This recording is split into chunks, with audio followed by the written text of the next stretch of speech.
After discovering that my wife was having an affair with my brother, I contemplated seeking revenge by destroying her life and my brother's marriage.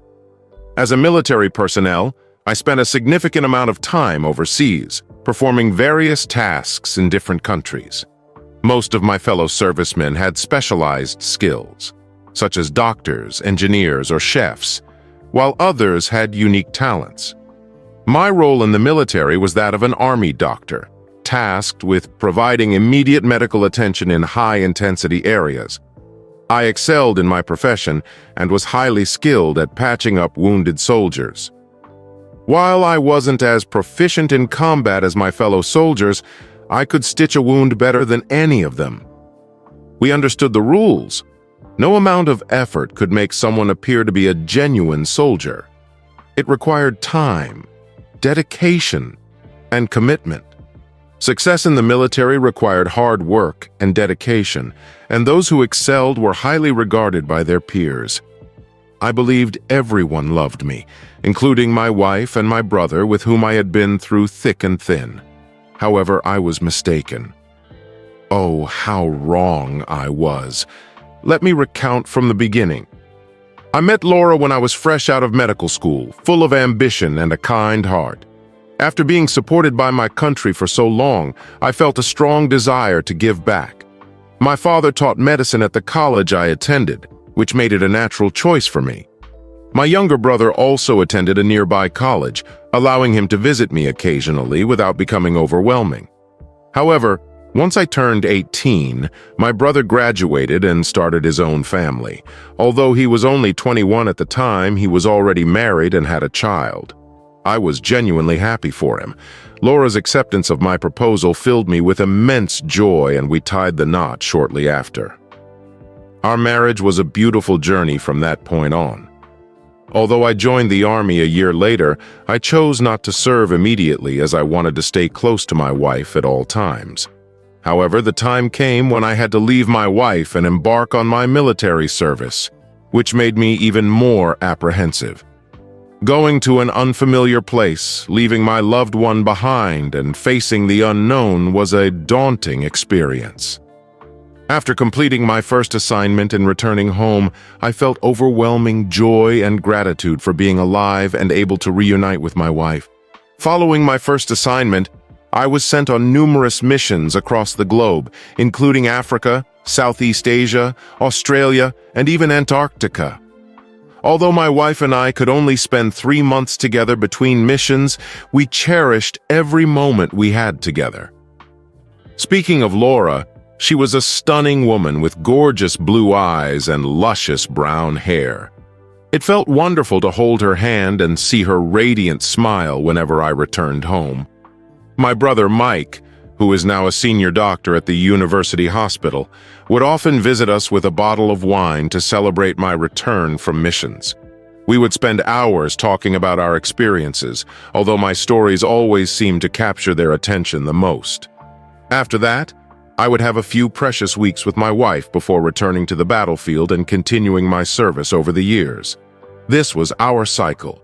I would serve, return to my wife and brother, and enjoy a wonderful time together before departing again.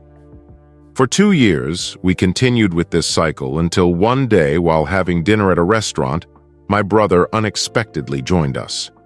I can't recall the details of our conversation or what we ate, but I do remember feeling overjoyed to see my brother after such a long time.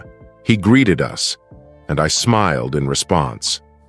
Although I noticed my wife glance at him for a brief moment, she quickly returned her attention to me, and we continued our conversation. At the time, I didn't think too much of it, as my brother greeted my wife in a friendly manner, and she responded in kind. We continued our conversation, and when it was time to leave, I bid farewell to my brother and drove my wife home. During the drive, we discussed the challenges she faced as a doctor at a hospital upstate, and I listened attentively to her experiences. I nodded in agreement and shared how her stories reminded me of my own job. My words seemed to lift her spirits, and we arrived at her apartment building.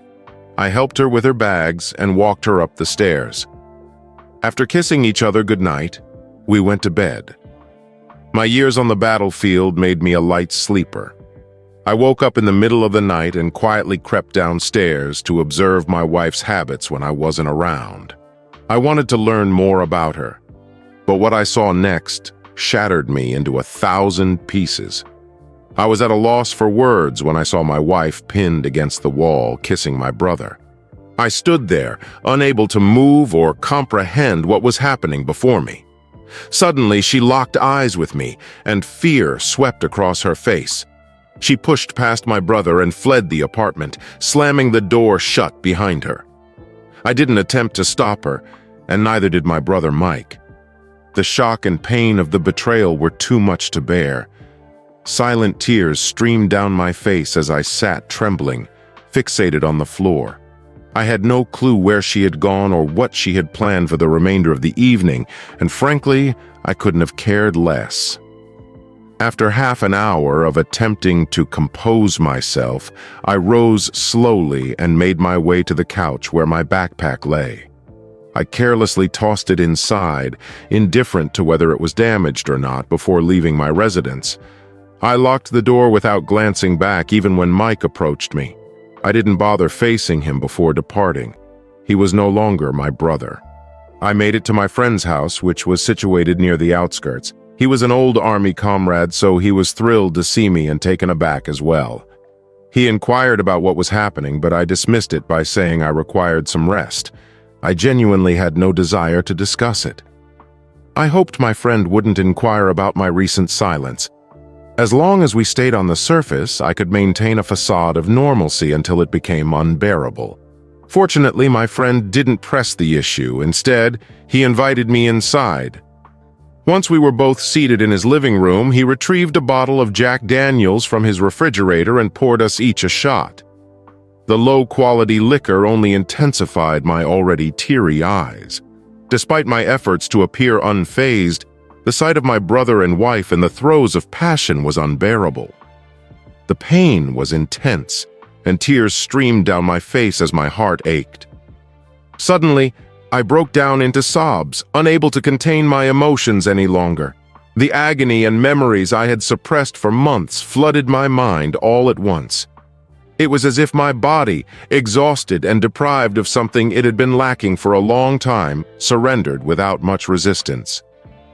I wept openly, without concern for who might overhear my vulnerability and grief. Despite the exposure of my emotions, I sensed a catharsis in allowing myself to cry. Nonetheless, I resolved to seek retribution against my wife and brother, determined to hold them accountable for their actions. As a member of the military, I had the means to make them pay. I prayed that I could maintain some degree of dignity in the aftermath of this ordeal. My eyes burned with unshed tears, but I pushed the discomfort aside and concentrated on the task at hand. Dinner was the immediate concern, but beyond that, I had no idea what to expect. The inevitable confrontation with my wife and brother loomed on the horizon, and I knew I would require a substantial amount of alcohol to cope with it. My first priority was to come up with a plan to handle Mark, and then I could turn my attention to Laura. After contemplating various possibilities all day, I finally headed to Mark's house. Upon my arrival, his wife greeted me warmly, and I decided to stay until Mark returned. However, when he finally arrived, he seemed terrified, as if he had seen a ghost. Despite his apprehension, I remained composed and invited him to take a seat. He cautiously sat down across from me, his eyes scanning the room, anticipating some significant event. I made sure not to disappoint as I engaged in friendly conversation with Mark's wife, Mary, and inquired about their children.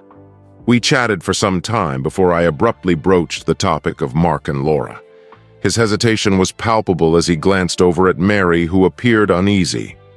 Nevertheless, I maintained eye contact with her and him, unflinching. Eventually, he lowered his head, asking for my forgiveness, but my heart had already hardened. Mark's wife caught on to the truth, and her anger boiled over. She began shouting at him, leaving him defenseless. I almost chuckled at the sight of it. He then turned to me, his expression contorted with rage. "That's why you're here, isn't it? To destroy the love and happiness I have," he snarled. "You think I'm foolish?" I stood up, relishing in his discomfort. I wanted him to suffer even more because I knew there was only one consequence for the man who had slept with my wife. He should have realized that I was determined to see this through. He rose from his seat, attempting to grab my arm, but I shrugged him off and stepped back. Before he could utter a word, I delivered a hard slap that sent him tumbling to the floor. Without a word, I stormed out of the house and slammed the door shut behind me. Outside, I leaned against the brick wall, covering my mouth as I tried to compose myself.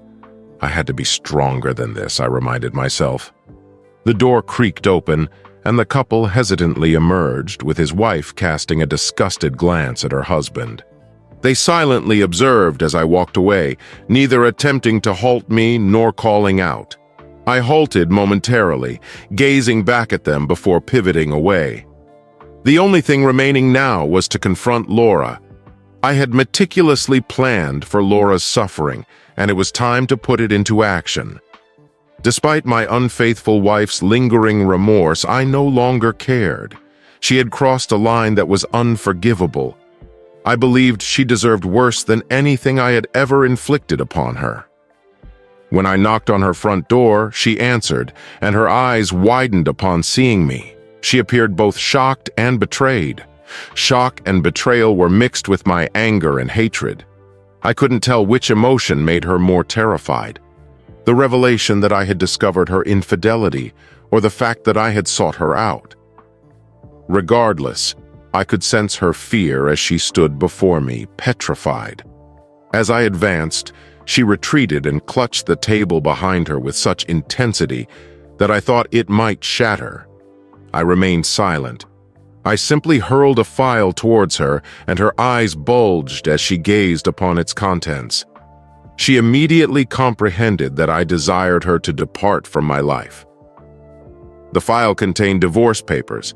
As soon as I brought up the topic of divorce, she began to scream. She accused me of deceit, of exploiting her to satisfy my own desires, but I paid her no attention. I pivoted away and slammed the front door shut. Once inside my car, I let out a howl that was a blend of both rage and sorrow. I punched the steering wheel with all my might, causing my hand to tremble, and muttered curses under my breath. She infuriated me by attempting to paint herself as the victim when she was clearly not. Despite this, I drove away, certain that I was finished with her and that everything would proceed according to my plan. I knew exactly how to proceed. I unzipped my backpack and retrieved the envelope I had previously tucked away. It contained divorce papers that I had hoped to never employ, but now I recognized that the moment had arrived. As I gazed at the documents, I reminisced about all the moments my wife and I had experienced together, and how they were all concluding. I couldn't bear to ponder the events that had transpired between her and my brother, but I realized that I couldn't simply overlook it. It was too significant a betrayal. My wife's decision was evident, and I realized that there was no going back.